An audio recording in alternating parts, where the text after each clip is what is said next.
So this was one of the more popular games of 2024. And the reason I say that is because it was a game that got a lot of mainstream attention before its release. And I guess since its release, I feel like the reception for the game has been, I don't know, not good and not bad. Somewhere in between, I'd say average in the sense where it's fun to play, but at the same time, it's something that kind of fell below people's expectations. Reason I say that is because this game got a Metascore of 76 and a user score of 6.8. So I guess the game is slightly overrated depending on who you ask.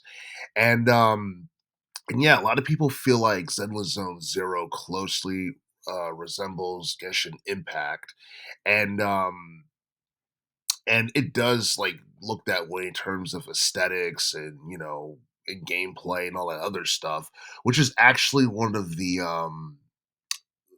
better qualities about Zenless Zone Zero because it's a video game that actually feels like a video game that's fun to play. Because a lot of video games nowadays focus too much on realism and storytelling, and there's nothing wrong with that. But if there's too much realism, it detracts from a video game being a video game. And I feel like Zenless Zone Zero, for the most part, it gives you like variety in terms of gameplay because in terms of gameplay, there's two different modes. You have a TV mode, and you got a combat mode. The TV mode's more of a 2D dungeon crawler, and the combat mode is more hack and slash. And I do feel with that variety, it's something that will keep players invested in the game and all that stuff.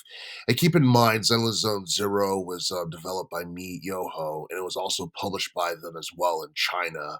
I think the publisher worldwide was different, or in some other countries it was different. But for the most part, it was published by Miyoho and developed by Miyoho, and I feel like it's a game that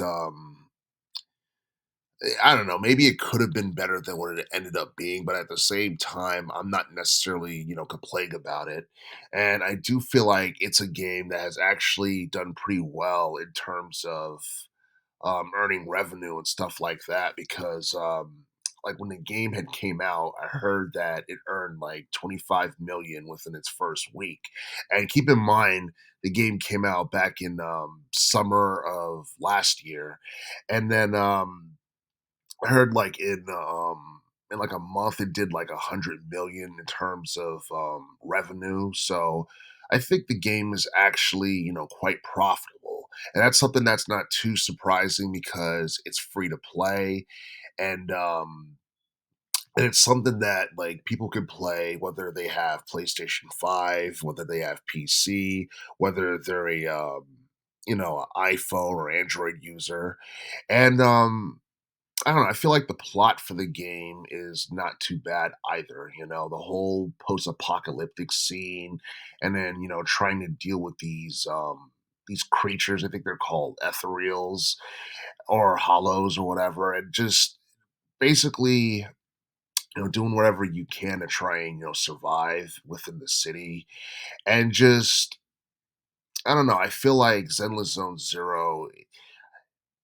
I mean, I wouldn't say it's necessarily like a bland game or anything like that because I mean, you look at everything, the art style, the art direction, the gameplay, the variety, all that stuff. Um I feel like for the most part, Zenless Zone Zero is something that caters more to a niche audience than it does casuals for the most part. And that's probably why too many people in America don't pay that much attention to it, even though it's a game that has been hyped up like, about a year before its release. And I do feel that Zenless Zone Zero is definitely going to um, I don't know. I wouldn't be shocked if the game ended up earning like a billion by the time we got to like 2026 in terms of revenue. But but yeah, I mean, I feel like its fan base is slowly going to grow over time, and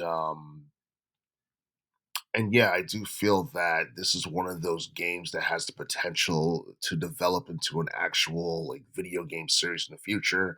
And it being an RPG or an action RPG is something that definitely helps the game itself because action RPGs are like really popular. That's the thing right now. But some people probably feel like the developer should have like focused more on that aspect of that game opposed to trying to like mix and match like different genres and stuff like that, which some people feel like detracts from, I guess, like the main thing that Miyoho was trying to go for with Zenless Zone Zero. But aside from that, I honestly feel like the game looks fun. It's something that people can sink their teeth into. It doesn't have like a high learning curve or anything like that, or a steep learning curve because I don't know. I feel like anyone could just like learn how to play it just like that.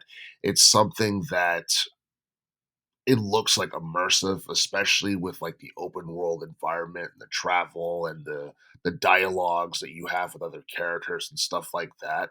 So yeah, I mean, is Endless Zone Zero a success or a failure? It really depends on who you ask and what metrics you're using to judge whether or not it's a success or a failure because you can't really go off of sales if it's free to play. So I guess you would have to look at how much revenue it's earned since its release. And the thing is, it hasn't even been out for a full year just yet. So we'll just have to wait a few more months or maybe until like the end of 2025 to determine whether or not this game earned the type of money that it should have since its release.